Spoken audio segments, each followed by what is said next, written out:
송나영의 라디오 오늘.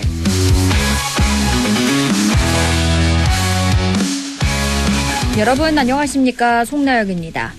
3대 특검의 미진한 부분과 새로운 의혹을 수사하기 위한 2차 종합특검법이 오늘 국무회의를 통과했습니다. 정부는 오늘 이재명 대통령 주재로 열린 국무회의에서 2차 종합특검법을 포함해 법률 공포안 5건, 법률안 9건, 대통령령안 13건 등을 심의해 의결했습니다.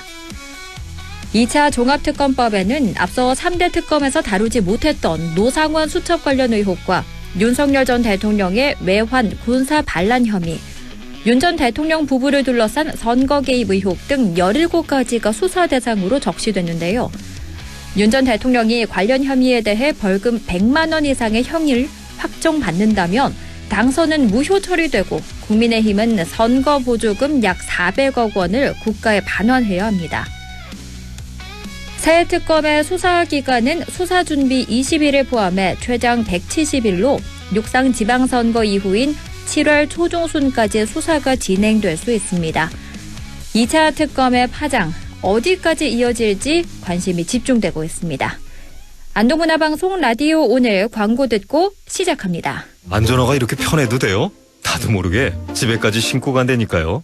우린 발이 건강해야 하니까 안전화 아무거나 못 신어요. 내가 안전해야 가족이 안심하지. 그래서 난 꼭 워킷만 신어. 워킷 안전화를 고집하는 확실한 이유가 있다. 생각의 차이가 만드는 가치 워킷. 워킷 안전화. 내게 기대 저축은행 당신 곁에 저축은행 기대하던 미래와 만나요. 당신의 기대, 당신의 미래. 저축은행에 기대세요. 내게 기대 당신의 저축은행. 1월 20일 화요일 라디오 오늘입니다. 일부 새로운 시각으로 지역의 문제를 함께 생각해봅니다. 허순교의 청년 생각, 안동 청년 공감 네트워크 허순교 대표와 함께하고요. 2부 이슈 오늘에서는 영양군이 빠른 생활 민원 처리로 좋은 평가를 받고 있다는데요. 관련 이야기 들어봅니다. 이어서 한 주간의 시사 이슈를 알아보는 시간 최요한의 시사 따라잡기 준비되어 있습니다. 라디오 오늘 유튜브로도 다시 들을 수 있거든요. 많은 애청 바랍니다.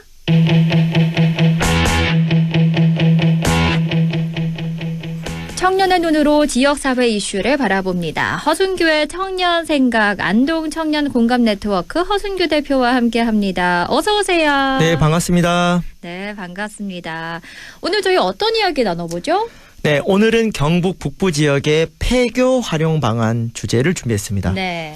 학령 인구 감소로 농촌 지역 폐교가 늘어나면서 방치된 폐교를 지역 주민들이 어떻게 하면 제대로 활용할 수 있을지가 지역의 중요 현안인데요. 네. 법적으로 제한된 폐교 활용 용도를 완화하고 각종 절차를 단축해 폐교를 효율적으로 활용할 수 있게 해야 한다는 필요성이 높아지고 있습니다. 마침 정부와 국회에서 폐교 활용 촉진 정책과 법률 개정, 제도 개선 준비 중인데 네. 오늘은 우리 지역 폐교 현황과 현행 폐교 활용법 개정 논의와 정책들이 어떻게 되고 있는지 준비했습니다. 좋습니다. 사실 이 폐교 활용 문제가요. 인구 감소를 겪고 있는 우리 지역의 정말 중요한 현안인데요. 우리 지역 경북의 폐교 현황이 어떻게 되나요? 네, 경북 지역 폐교가 1982년 이후 작년 9월까지 736개에 이르는데요. 네. 올해 3월에 또 23개가 더 추가됩니다. 그렇군요. 그만 759개 정도인데 네. 이 중에 495개, 500개는 이미 매각으로 처리가 됐고요. 나머지 241개 폐교가 교육청 자산인데요. 네. 이 중에서 75개는 자체 활용 중이고요. 나머지 111개는 이제 임대해서 뭐 마을회관이라든가 체험마을을 쓰고 있고 나머지 55개가 미활용 폐교로 남아 있습니다. 네. 여기에다가 23개가 추가가 되는 것이죠. 미활용 폐교도 문제고요. 또 기존의 활용으로 분류된 폐교, 임대 대부로 분류된 폐교들 가운데 또 지역 주민들이 활용 효능감을 적게 느끼는 경우도 있습니다. 이 폐교를 활용 중인데 그 지역 주민들이 활용 효능감을 못 느낀다. 이건 무슨 이야기일까요? 네, 이를테면 현재 안동시 남선면에 위치한 원림초등학교가 그렇습니다. 네. 그 95년에 폐교된 원림초등학교 부지 3,000평이 현재 드론 교육장으로 쓰고 있는데요. 뭐 교육청 입장에서는 폐교 활용 방안이 마땅치가 않고 유지 관리비가 들어가니까 민간 사업자에게 임대해서 수익을 받는 경우가 자연스럽죠. 네, 그렇죠. 그런데 지역에서 오래 살았던 주민 입장에서는 그 초창기 학교 설립 과정에서의 지역사회 기여라든가 지역의 정체성과 역사성을 고려한다면 과연 단순히 임대하는 방안 말고 좀 더 지역 주민 친화적으로 활용할 수 있는 아쉬움 있을 네. 수밖에 없거든요. 그렇죠. 뭐 이를테면 시에서 부지를 매입해서 뭐 모퉁이의 학교 정시간 설립하고 나머지의 그 지역 주민들이 이용할 수 있는 다양한 시설들로 용도를 전환할 수 있는데 문제는 폐교를 지역 주민들이 이용할 수 있도록 하는데 그동안 여러 가지 법적인 제약들이 있었습니다. 오. 그래서 좀 더 폐교 활용을 주민들이 편리하게 할 수 있도록 제도 개선이 지금 진행 중에 있습니다. 아, 그렇군요. 폐교를 지역 주민들이 이용하는데 여러 가지 법적 제약들이 있었다. 이렇게 짚어주셨는데요. 그동안 이 폐교 활용에 있어서 어떤 어려움들이 있었던 거죠? 네, 크게 세 가지입니다. 첫 네. 번째, 용도 제한. 현재 폐교 재산의 활용 촉진을 위한 특별법, 약칭 폐교 활용법에 따르면 폐교 재산은 6가지 용도로만 제한되어 있습니다. 오.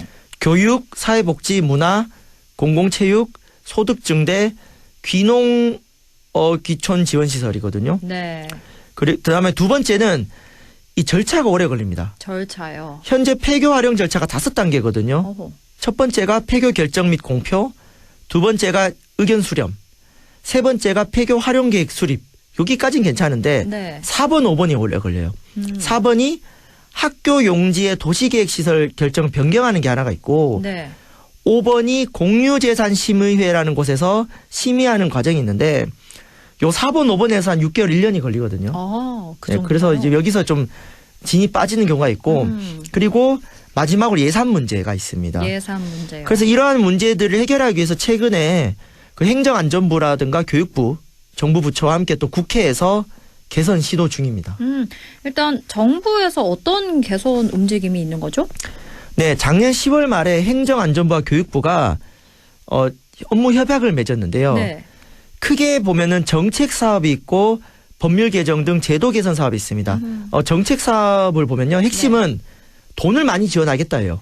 돈을 많이 준다. 그래서 그 행정안전부 지방소멸 대응기금이라든가 교육부의 공모 사업을 할 때 폐교 시설 활용을 유형화시켜가지고 지방정부에서 이런 공모 사업 지원받을 수 있게 하는 게 있고요. 그리고 행안부 특별교부세, 교육부 특별교부금을 지원할 수 있도록 하는 것들도 이렇게 준비하고 있습니다. 그래서 네. 예를 들어 안동시가 폐교 부집을 매입할 때 들어가는 돈을 안동시 재정뿐만 아니라 중앙정부 돈을 당겨서 쓸 수 있도록 하게 하는 정책이 추진되고 있습니다. 아하, 그렇군요. 이런 폐교 활용 촉진 정책에 이어서 법률 제도 개선은 어떻게 추진되고 있나요? 네, 오늘 방송의 핵심인데요. 일단 네. 첫 번째는 또 이 폐교 활용에서 주민 갈등이 있을 수 있으니까 주민들 의견 수렴을 그 조례 재개정으로 권고하는 게 있고요. 네. 두 번째가 아까 말한 6가지 용도 외에 지역 주민을 위한 주민 공동 이용 시설, 통합 돌봄 시설로 활용될 수 있도록 용도를 추가해 버리는 겁니다. 그래서 주민들에겐 편리한데 그 6가지 용도에 딱 들어맞지 않는 경우를 이제 그 제한이 풀려버리는 거고 네. 마지막으로 아까 그 절차가 번거롭다 그랬잖아요. 그렇죠. 1번부터 5번까지 있는 것 중에 그 4번, 5번 그 도시계획 변경하는 거랑 공유재산 심의 기간을 단축하는 네. 개정을 추진 중에 있습니다. 그래서 이렇게 법률이 바뀌게 되면은 폐교 무지 매입을 하는 데 있어서 좀 더 행정이 일하기 쉬워진다라는 말씀을 드리겠습니다. 그렇겠네요. 이 폐교 담당 부서인 행정안전부와 교육부에서 폐교 활용 지원과 용도 완화, 절차 간소화를 위한 제도 정비를 추진 중인데 법률을 만드는 국회에서는 어떻게 하고 있나요? 네, 국회의원님들께서 열심히 일을 하고 계신데요. 먼저 네. 국회 교육위원회 소속 더불어민주당 고민정 의원이 작년 11월에 폐교 개정법을 발의했습니다. 핵심은 2가지입니다. 아까 말씀드린 6가지 용도 외에 통합지원시설과 주민 공동이용시설을 추가해가지고 지역 맞춤형 활용을 가능케 한다는 이 법안이 올라와 있습니다. 그다음 두 번째가 아까 말한 절차 단축을 어떻게 하냐는 건데요. 네. 시도 교육감이 폐교 재산 활용 계획을 고시를 하면은 관련법에 따라 여러 가지 그 도시계획 변경이라든가 행정재산 용도 폐지 등 절차를 이행한 것으로 간주하도록 했어요. 그래서 활용 계획을 고시하면은 여러 절차들이 생략이 되는 거죠. 네. 이렇게 되면은 폐교 재산을 돌봄, 의료, 문화, 주민활동 등 지역 밀착형 시설로 활용할 수 있다라는 장점이 있습니다. 네. 이 외에도 국민의힘 쪽에서도 뭐 학교 법인과 청년 창업 기업이 폐교를 쉽게 활용하도록 하는 개정안 또 발의 중이고, 또 국민의힘 김용태 의원 같은 경우는 폐교 재산을 학교 복합시설로 사용 시에 사용료를 감액 대부할 수 있게 하는 개정안들이 발의 중인데, 네. 그래서 이 폐교 활용 문제는 여야를 넘어서서 지금 국회와 정부 차원에서 추진하고 있습니다. 이렇게 국회와 정부가 열심히 하면 우리 어떻게 해야 됩니까? 지역 사회에서도 좀 적극적으로 좀 폐교 활용 문제에 임해야 되지 않을까? 그렇죠. 라는 생각이 자연스럽게 들지 않겠습니까? 네, 당연히 들죠. 그럼 우리 지역사회가요, 어떻게 준비하면 좋을까요? 자, 4가지 제안을 드리겠습니다. 네 첫 번째, 가지요. 공론화, 공유.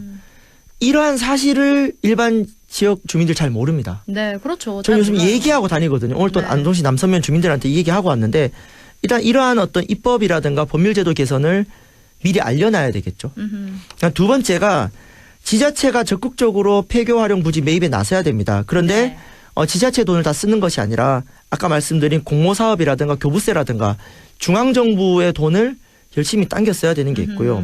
세 번째가 법이 바뀌면은 지방자치단체의 법이라고 할 수 있는 조례를 제정하고 개정해 놓는 작업을 준비해야 됩니다.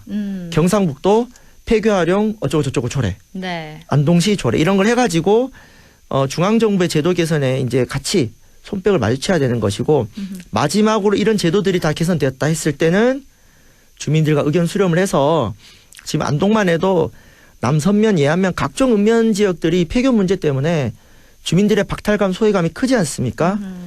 그 위기는 기회란 말이 있죠. 그렇죠. 이 애물단지 폐교가 우리 주민들의 보물단지가 될 수 있도록 네. 지역사회, 지역정치권에서 좀 선제적으로 나서 주시기를 간절히 부탁드리겠습니다. 네.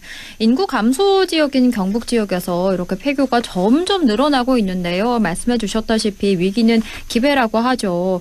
정부와 국회 차원에서 제도 개선 논의가 이루어지고 있으니까요. 우리 지역 주민들을 위해서 폐교가 더 잘 활용되길 기대해 보도록 하겠습니다. 그럼 오늘 말씀 잘 들었습니다. 고맙습니다. 네, 감사합니다. 지금까지 허순교의 청년 생각, 안동 청년 공감 네트워크 허순교 대표와 함께했습니다. 그럼 라디오 오늘 2부에서 뵙죠.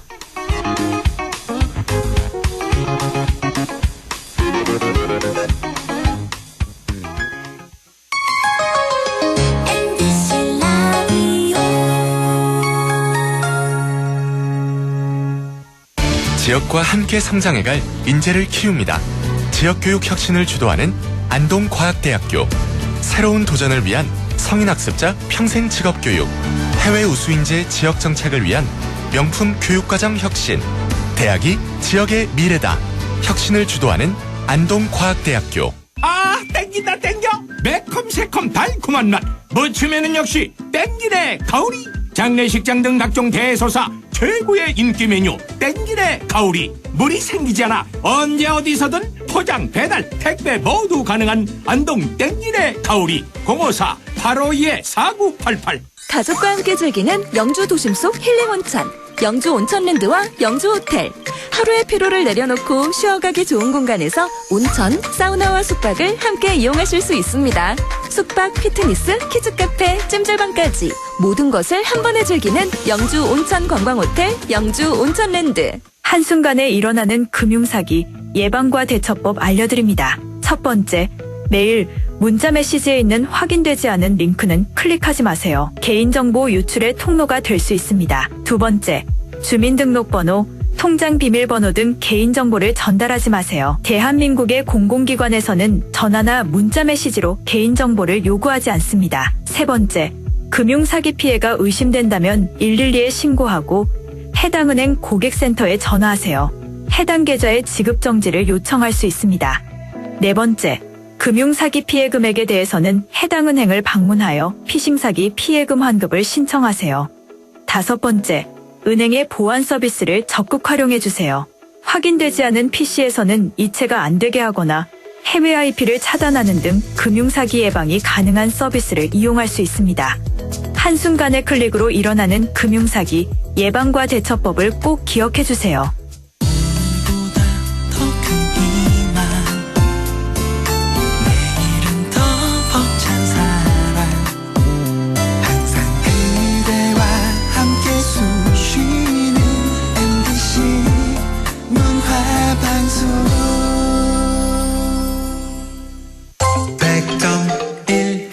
라디오 6시 20분 45초 지나고 있네요. 이슈 오늘입니다. 갑자기 전등이 나가거나 소도가 고장나는 건 생활 속에 작은 불편이지만 도와줄 사람이 없는 어르신들에게는 무엇보다 큰 불편일 수 있을 텐데요. 이럴 때 아주 큰 도움이 되는 영양군의 빠른 생활 민원 처리가 좋은 평가를 받고 있습니다. 영양군 생활 민원 바로 처리반 김기호 바로 민원 처리 팀장 연결해 이야기 들어봅니다. 팀장님 안녕하십니까? 네, 안녕하세요. 바로 민원 처리 팀장 김기호입니다. 네, 반갑습니다. 이 영양군 생활 민원 바로 처리반이요. 출범 7년 만에 15,000건 가까운 민원을 해결하셨다고 들었는데요. 이 현장에서 또 발로 뛴 팀원들과 팀장님께는 감회가 남다를 것 같은데요. 소감부터 들어볼까요? 네, 영양군 생활민원 바로 처리반은 2019년 3월 첫 발을 내디딘 이후 벌써 약 7년이라는 시간이 흘렀습니다. 25년 말 기준으로 1만 5천여 건의 민원을 처리했는데 직접 현장에서 땀 흘린 이계조 4명의 현장 해결대 팀원 덕분에 이러한 결실을 이루어 현재 감회가 깊습니다. 네, 이 이름이 생활민원 바로 처리반입니다. 정말 생활민원을 바로바로 처리해 줄 것 같아요. 정말 이름만 들어도 든든한데 군민들의 어떤 불편함을 어떻게 해결해 주고 계신가요? 네, 우리 영양군은 현재 전체 가구 중 65세 이상 어르신이 절반 가까이 차지하는 초고령화 지역입니다. 예전에는 도로를 넓히고 건물을 짓는 대규모 인프라 행정구축이 주된 역할이었다면 이제는 홀로 계신 어르신들이 스스로 해결하기 어려운 작은 불편을 챙겨드리는 것이 더 절실해졌다고 생각하고요. 그래서 우리 어르신들은 형광등 하나 교체하는 것조차 작은 불변을 넘어 일상에 큰 위기가 될 수 있다고 생각하며 네. 그래서 2019년 영양군은 복지 사각지대를 최소화하겠다는 강력한 의지를 담아 이 전담 조직을 신설하게 되었습니다. 우리 바로민원 처리반에서는 가정의 전등이나 콘센트 교체, 수도꼭지 수리, 보일러 같은 일상적인 생활 불편 해결부터 어르신들의 발휘되어주는 전동차 수리와 계절 맞춤 사업으로 방충망 보수와 창호 단열재 설치 사업 등을 통해 국민들의 일상을 촘촘하게 지켜드리고 있습니다. 그렇군요. 말씀해 주셨다시피 영양군이요. 65세 이상 어르신이 43%에 달하는 초고령 지역이고 1인 가구 비중도 매우 높습니다. 그런데 가정의 전등부터 콘센트 교체, 수도꼭지, 보일러 수리 같은 일상적인 생활 불편들을 다 해결해 주니까 우리 어르신들에게 바로 처리반이 아주 든든할 것 같아요.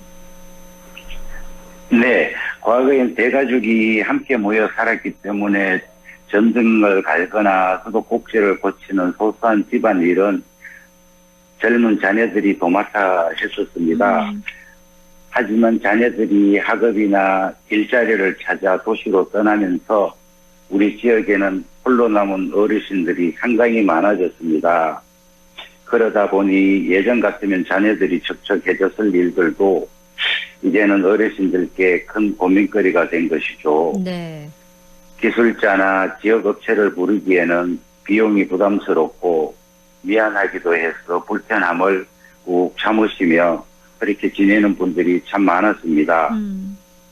그래서 우리 영양군 생활면은 바로 저리반이 그런 분들에게 든든한 아들과 같은 효자손 존재가 되었습니다. 전등 하나, 수도꼭지 하나를 고쳐드리는 것이 단순한 수리를 넘어 국민들의 일상을 지키는 따뜻한 안전망 역할을 하고 있다고 저희들은 자부합니다. 네, 정말 말 그대로 든든한 아들 같을 것 같아요. 그리고 지금이 한창 추운 1월입니다. 오늘은 심지어 대한인데 요즘 같은 동절기에는 주로 어떤 민원이 가장 많이 들어오나요? 네, 맞습니다. 요즘처럼 영하의 추위가 몰아치는 1월에는 아무래도 난방과 직결된 민원이 많이 집중됩니다. 그중에서도 어르신들께 가장 환영받는 서비스는 창문 단열 에어캡 설치와 방풍 비닐 설치입니다. 우리 지역은 낡은 주택들이 많아서 창문 틈으로 들어오는 바람이 예전 말로 항서바람 같다고 하는데 네. 여기에 이제 유리창에 단열 에어캡을 붙이거나 바깥에 문에 방풍 비닐 하나만 설치를 해도 실내 온도가 확 올라가는 느낌을 받습니다. 실제로 이 서비스는 매년 100여 건 이상 꾸준히 신청이 들어올 정도로 인기가 아주 높습니다. 사실 한겨울 추위에 밖에서 비닐을 재단하고 사다리를 오르내리며 작업하는 게 참 쉬운 일은 아닙니다만 그렇죠. 우리 현장 직원들이 추위에 정말 고생을 많이 하는데요. 그래도 작업을 마친 뒤 이제야 방이 훈훈하다는 어르신들이 저희에게 감사를 전하면 네. 우리 직원들도 추위를 잊고 아주 큰 보람을 느낍니다. 단순히 비닐을 치는 게 단열 에어캡을 설치하는 게 어르신들에게 온기를 배달한다는 마음으로 정심과 정성을 다해 설치를 하고 있습니다. 네, 7년간 15,000건에 가까운 현장을 누비셨어요. 아마 모든 현장이 다 보람찼을 텐데요. 그중에서도 기억에 남는 일화가 있다면 하나 들려주실까요? 네, 현장을 다니다 보면 가슴 뭉클한 순간이 참 많습니다. 네. 저희 어머님, 아버님 같은 분들인데 작년 겨울 참 기록적인 한파가 몰아치던 날 홀로 계신 어르신에게 보일러가 고장났다는 연락을 받고 급히 출동한 적이 있습니다. 도착해보니 어르신께서는 수리비 걱정에 누구에게 연락도 못하시고 냉골인 방에서 이불을 몇 겹씩 깔고 덮고 계시더라고요. 저희가 서둘러 부품을 교체해드리고 방바닥에 온기가 도는 것을 확인하고 돌아서는데 어르신께서 저희 손을 꽉 잡으시며 이제야 살 것 같다고 눈시울을 붉히셨습니다. 네. 그 거칠어진 어르신 손의 온기를 느끼며 우리가 정말 중요하고 소중한 일을 하고 있구나라는 것을 다시 한번 깨닫게 되었으며 이런 사례는 비단 한두 건이 아닙니다만 실제로 저희가 지금까지 해결한 약 1만 5천 건에 달하는 민원을 살펴보면 이용자의 70%가 넘는 1,500여 건이 홀로 계신 어르신 같은 지하계층 가구에서 발생을 했습니다. 네. 이 수치가 참 말해주듯 저희의 방문은 단순한 수리를 넘어 우리 이웃 어른들의 삶을 지탱하는 최소한의 사회적 복지 안전망 역할을 하고 있다는 사실에 우리 팀원들 모두 큰 자부심과 책임감을 느끼면서 일하고 있습니다. 그러실 것 같아요. 그리고 네. 기초생활수급자나 독거노인 가구에는 10만 원 이하의 재료비를 무상 지원한다고 들었는데요. 단순히 수리를 넘어서 복지의 사각지대를 메우는 역할을 하고 계신 건데 지원 대상과 범위가 구체적으로 어떻게 되나요? 네. 기초생활수급자 및 자상위 계층, 한부모 가족, 그리고 65세 이상의 독거노인분들이 주요 지원 대상입니다. 네. 이분들께는 수리비에 필요한 재료비를 10만 원 이내에서 전액 군에서 무상으로 지원해드리고 있어 경제적 부담 없이 도움을 받으실 수 있습니다. 다만 고가의 30만 원 이상의 대규모 수리나 전문적인 공사가 필요시 저희들이 관련 업체로 안내까지 해드리고 있습니다. 그렇군요. 방송 듣는 영양 군민들 중에 나도 좀 도움받고 싶은데 하신 분들 계실 것 같은데요. 신청은 어디로 하면 되나요? 네, 영양 군민이라면 누구나 생활민원 콜센터 전화 054-680-8585로 전화 주시면 됩니다. 바로바로라는 이름처럼 전화 한 통으로 신청하시면 저희 담당자가 자격 조건을 확인한 뒤 2계절로 구성된 현장 해결대가 즉시 세대를 방문해 점검과 보수를 진행합니다. 당일 접수, 당일 처리를 원칙으로 하고 있으나 많은 민원이나 재료 수급이 사전에 접수된 민원이 많을 경우 하루 이틀 정도 소요되는 경우도 있습니다. 네, 도움이 필요하신 분들 영양군민이라면 생활민원 콜센터 054-680-8585로 전화를 주시면요. 당일 접수, 당일 처리가 원칙이고요. 만약에 민원이 많거나 재료 수급이 어려우면 하루 이틀 정도 소요된다라고 말씀해 주셨습니다. 네, 맞습니다. 생활민원 바로 처리반의 새해 각오와 함께요. 영양군민들께 전하고 싶은 메시지 있다면 한 말씀 들어볼까요? 네, 2026년 새해에도 우리 생활민원 바로 처리반은 변함없이 바로바로 고치고 바로바로 해결하는 현장 중심의 서비스를 국민 여러분께 약속드립니다. 혹시 주변에 도움이 필요한 이웃이 있다면 주저 말고 연락해 주십시오. 영양군민 모두가 일상에 소소한 불편함 없이 따뜻하고 안전하게 지내실 수 있도록 저희 생활민원 바로 처리팀이 부지런히 발로 뛰겠습니다. 국민 여러분, 새해에도 건강하시고 복 많이 받으세요. 감사합니다. 이렇게 주민과 밀착해서 생활민원을 처리하고 있는 영양군 생활민원 바로 처리반 활동에 대한 이야기 들어봤습니다. 팀장님, 오늘 말씀 잘 들었습니다. 고맙습니다. 네, 감사합니다. 지금까지 영양군 김기호 바로민원 처리팀장 연결해 이야기 나눴습니다. 라디오 오늘에서는 청취자 여러분의 참여를 기다리고 있습니다. 우리 지역에서 발생한 사건 사고 소식이나 함께 토론하고 싶은 내용을 안동MBC 홈페이지 라디오 오늘 게시판에 올려주시기 바랍니다. 전화와 문자 참여도 하실 수 있습니다. 전화는 851국에 7191번, 문자는 샵 0913번으로 보내주시면 됩니다. 문자는 단문 50원, 장문 100원의 정보 이용료가 있습니다. 여러분의 많은 참여 바랍니다.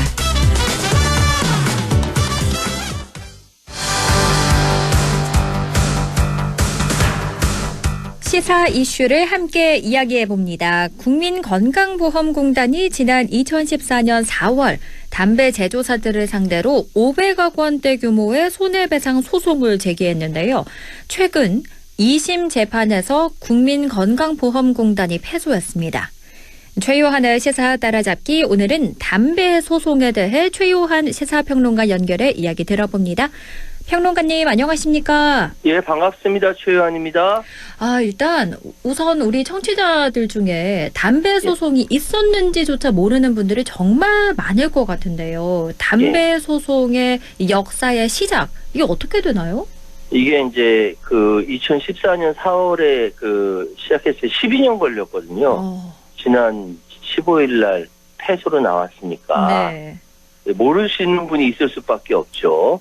담배 소송을 굳이 시기별로 나누자면 1990년대 후반에서 2014년 대법원 판결까지, 이때는 건강보험공단이 아니라 흡연자와 유족이, KTNG, 옛 담배인상공사, 정확하게 국가를 상대로 손해배상 소송을 잇따라 제기한 시기를 사실 1세대 담배 소송의 출발로 봅니다.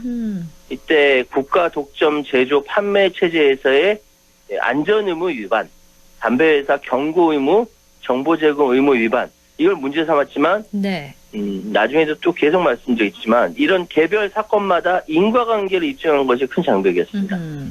1999년 무렵부터 약 30여 명의 흡연자와 유족들이 KTNG와 국가를 대상으로 손해배상 청구를 제기했고 네. 2014년 4월 최종적으로 원고 패소 확정하면서 흡연과 질병 발생 사이에 개별적인 인과관계, 그 한 사람 한 사람의 인과관계, 또 담배의 설계상, 표시상 결함을 법원에서는 인정하지 않았습니다. 그래서 1세대 소송의 결론은 담배가 해롭다라는 일반적인 사실과 특정 흡연자 암이 그 흡연 때문이다라는 개별 인과관계, 이거를 엄격하게 구분한 판례를 추적했다. 네, 이 결론이 나게 된 겁니다. 그렇군요. 2014년 4월에 이렇게 1세대 소송이 끝났다면 2세대 소송도 뭐 자연스럽게 그 즈음일까요? 예, 그렇습니다. 2014년에 끝났으니까 2013년에 1년 전에 건강보장정책 세미나에서 국민건강보험공단이 자체적으로 검진하고 진료 데이터 분석을 토대로 흡연으로 인한 건강 피해 그리고 보험 재정 누수를 계량적으로 제시하면서 담배 소송을 공식 검토하기 시작했어요. 공단에서 공단은 이제 보험자 입장에서 네. 흡연 관련 질병 치료비를 담배 회사에 구상 청구한다. 이 새로운 전략을 세웠거든요. 네. 그러면서 시장 점유율 1위부터 3위까지 담배 회사를 상대로 손해배상 소송을 제기했는데 금액이 약 533억 원이었습니다. 꽤 크죠? 네. 이 2003년과 2012년 동안 30년 이상 또는 20감년 이상 흡연한 사람들이 폐암 걸리고 후두암 걸리고 이 진단받은 사람이 한 3,465명이라고 하는데 네. 이 사람들한테 공단 부담 진료비를 얼마나 지급했는지 그 금액을 기준으로 산정한 금액입니다. 533억 원. 공단은 전 국민 보험 재정을 관리하는 기관으로서 흡연을 예방하고 재정 누수를 막을 책무가 있다라는 점을 내세워서 이 소송을 국민건강권 수호 그리고 예방 정책의 연장선으로 자신들의 포지션을 정한 거죠. 이 국민건강보험공단이라는 공조직이 본격적으로 재판에 뛰어든 건데 이 1심 재판에서는 패소를 한 거죠? 그렇습니다. 서울중앙지법에서 2020년 11월에 공단의 청구를 기각하면서 담배에서 손을 들어줬는데 핵심 논리는 크게 두 축입니다. 네. 첫 번째, 국민건강보험공단은 당사자가 아니다. 당사자 적용 문제. 네. 그러니까 국민건강보험공단은 공단이지 직접적인 피해를 받은 것이 아니라 당신 공단이 안 걸린 거 아니잖냐 이거예요. 그렇죠. 네. 예, 쉽게 말씀드려서 두 번째 아까 말씀드렸던 인과관계 그리고 결함 부정. 그러니까 흡연과 암 발병 사이에 역학적 통계적인 상관관계가 있다 하더라도 그 개별 환자들의 암이 흡연 때문에 발생했다라는 이 개별적 인과관계가 증명이 됐냐? 없다라고 생각하는 거예요. 네. 그리고 담배 설계상 표시상의 결함, 그러니까 경고 의무 위반이나 유해성 은폐에 대해서도 입증 부족을 이유로 인정하지 않았어요. 이게 이제 여기서 증거죠. 그러니까 이 공단 기각 판결 직후 항소를 제기했고 이번에는 건강보험 재정 누수 방지 그리고 위험물질 제조 판매 책임으로 이제 컨셉을 바꾸면서 다시 2심 전략을 짜게 된 겁니다. 그렇군요. 1심에서는 이 공단이 국민 건강권 수호와 예방 정책의 연장선으로 포지셔닝을 했다면 2심에서는 전략을 바꿔서 건보 재정 누수 방지와 위헌물질 제조 판매 책임을 전면으로 내세웠는데 이렇게 1심에서 패소한 이후에 2심으로 진행되는데 이 쟁점을 어떻게 가져갔나요? 사실 이제 2심은 얼마 전, 그러니까 2020년부터 2026년 1월 15일까지입니다. 이 역시 시간이 오래 걸리죠. 그러네요. 쟁점은 1심과 유사하지만 공단은 각각의 축을 보관했는데, 그러니까 흡연이 폐암이나 후두암 발생의 주요 원인이라는 막 최신 역학 연구라든지 뭐 이런 것들을 제시해요. 그러면서 개별 인과관계를 추정할 수 있다. 개연성을 높이려고 시도를 했고 또 담배의 중독성과 유해성에 대해서 경고가 부족했고 과거에 마케팅이나 광고 과정에서 흡연이나 암 같은 이런 폐해가 축소 은폐되었다. 뭐 이런 점을 막 강조했습니다. 그리고 건강보험공단이 부담한 진료비는 법정 의무이자 동시에 담배회사의 불법 행위라는 손해다. 그러니까 보험자에게도 구상 내지 직접 청구권을 허용해야 한다라는 정책적 헌법적 논거를 제시한 겁니다. 근데 이제 기각이 되고 나니까 정기재 이사장이 담배회사들은 위험물질을 제조 판매해서 막대한 이익을 얻는 반면 매년 수만 명이 폐암에 걸려 사망한다. 이거는 국가가 이를 방치하면은 헌법상 국민들의 건강권이 훼손된다. 네, 강하게 주장을 했지요. 그렇군요.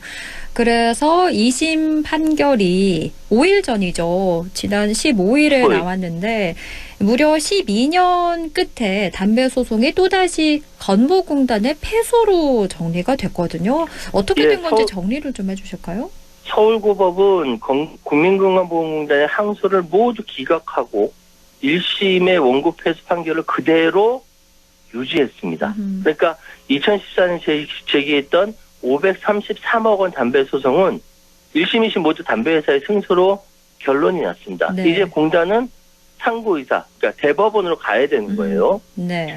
2심 법원의 판단은 첫 번째로 공단의 직접 청구권 부정, 아까 말씀드렸던 것처럼 공단에게 침해된 법익이 존재한다고 보기 어렵다. 그러니까 담배 건강보험공단에 안 걸린 거 아니다. 당신들한테는 이것이 그 청구권이 없다라고 이야기를 하고 있는 것이고요. 네. 두 번째로는 인과관계와 결함에 대한 유보적 판단 유지. 말이 되게 어렵죠. 네, 그런데 쉽게 말씀드려서 흡연하면은 폐암이나 푸드암을 유발할 수 있다는 역학적 상관관계까지는 인정된다 하더라도 그것이 각 환자 개별 질병의 직접적인 원인이라는 수준까지는 증명되지 않았다라는 겁니다. 이 1심하고 비슷하지 않습니까? 논리 네. 그대로 수용한 거죠. 그러니까 건강보험공단 안 되겠다. 이제 대법원으로 간다라고 하면서 담배 유해성에 대한 법원의 유보적 태도는 국민건강보험과 사회적 기본권을 위축시킨다. 예전부터 계속 있었던 비판을 계속 제기했고 이에 따라서 언론이나 법조계에서는 이 사건이 대법원의 판례 전환에 이끌 수 있을지 이것이 향후의 관전 포인트라라고 평가하고 있습니다. 그렇군요. 그런데요. 1심 재판에서 패소했던 이유가 국민건강보험공단이 당사자가 아니다라는 것과 인과관계와 결함이 없다라는 건데 또 2심도요. 공단의 직접 청구권을 부정했고 또 인과관계와 결함에 대한 유보적 판단을 유지한다라고 하는데 어떻게 보면 1심과 2심의 차이가 크게 느껴지지 않거든요. 어떤 차이가 있는 거죠?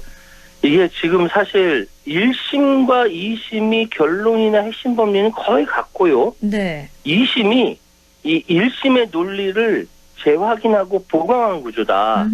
따라서 법리적 차이라기보다는 어디다 강조점을 두고 어디다 판례를 정교화했느냐 이 차이가 가깝다라고 보입니다. 네. 그러니까 지금 1심, 2심 모두 건강보험공단의 직접적인 손해배상 청구권을 부정한 거고 흡연과 암의 개별적 인과관계를 부정한 거고 담배의 결함이나 위법행위 입증이 부족하다라고 공통적으로 들었어요. 그러니까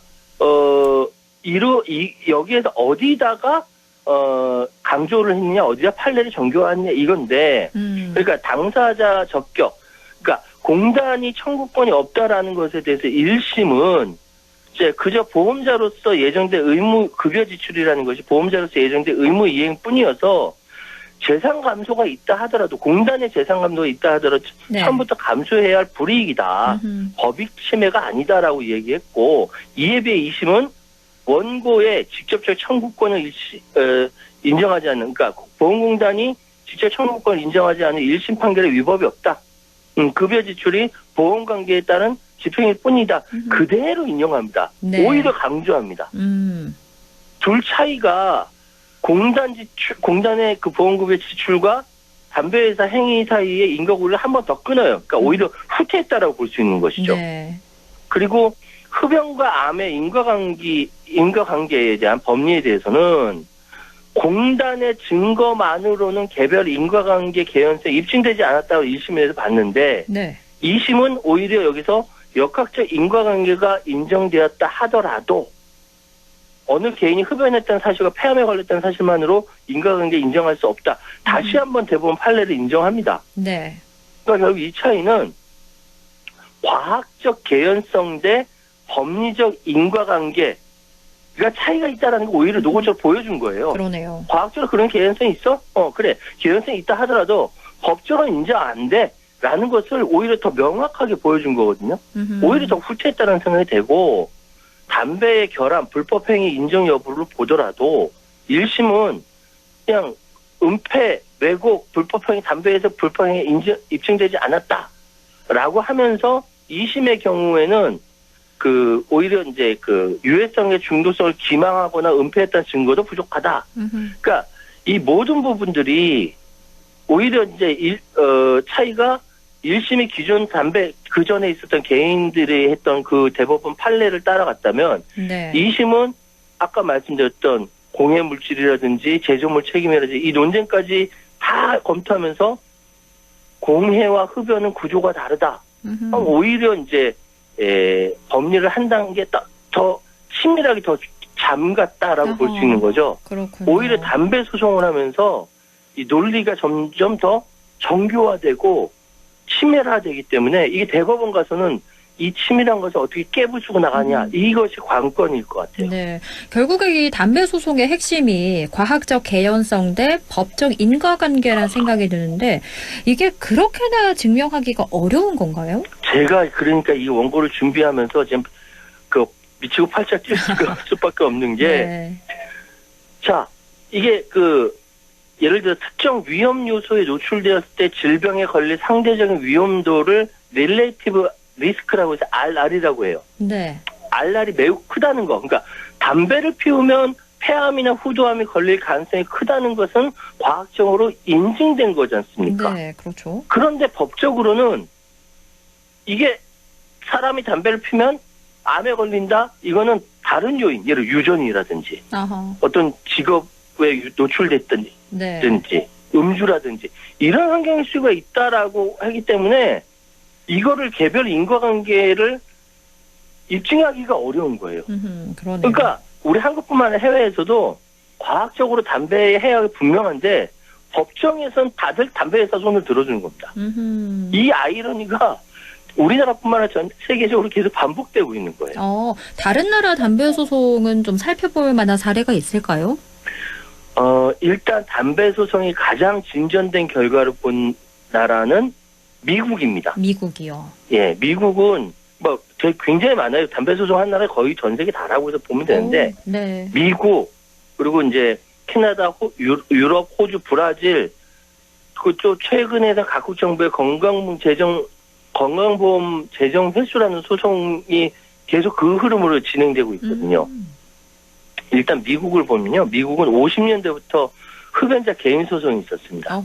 이게 70년대까지 1세대라고 하고 대부분 이제 담배 회사가 승소하죠.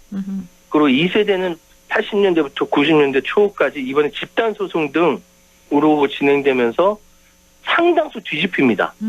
그리고 3세대 들어서 90년대 중후반 들어서 주정부들이 이제 이번에는 담배 회사에 소송을 하는 거거든요. 네.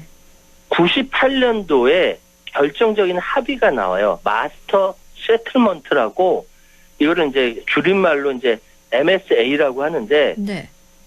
담배 회사들이 주정부에 매년 100억 달러 수준의 지급을 약속하고 5개 광고 철폐하고 젊은 층에 대한 마케팅 제한하고 내부 문서 공개하고 업계 로비 단체를 해제합니다. 이 마스터 세틀먼트 합의라고 해요. 네. 이게 이제 주정부는 그래서 유사한 공적 비용 청구를 포기한 대신 형사 책임 개인 소송 가능성을 남겨두는 구조로 서로 합의를 합니다. 그러니까 지금 미국은 주정부가 이긴 사례라고 볼 수 있는 거죠. 이렇게 미국에서는 담배 회사에 대해서 승소를 했고 가장 진전된 결과를 보였는데 다른 나라는 어떤가요? 캐나다 같은 경우는 이 MSA가 이후에 각종 분쟁을 벌였고 일부 주가 수십억 달러 규모 합의에 도출한 경우가 있고 유럽연합도 마찬가지로 이렇게 일부 회사가 이제 12년간 10억 달러 지급하는 합의로 종결되는 경우도 있고요. 그리고 다른 나라도 굉장히 영국, 프랑스, 독일 중에서 진행을 했는데 이때는 원고 승소가 드물어요. 네. 집단 승소하다가 소송하다가 중간에 포기되거나 패소되는 경우도 많고 그리고 호주, 브라질, 태국, 나이지리아 뭐 이렇게 개별적으로 어느 곳은 이긴 데도 있고 어느 데는 지루하게 진행되는 경우도 있고 네. 어느 곳은 또 아예 우리의 예전처럼 아예 기각되고 더 이상 진행되지 않는 경우도 있고 전 세계가 담배 소송을 계속 진행 중에 있다.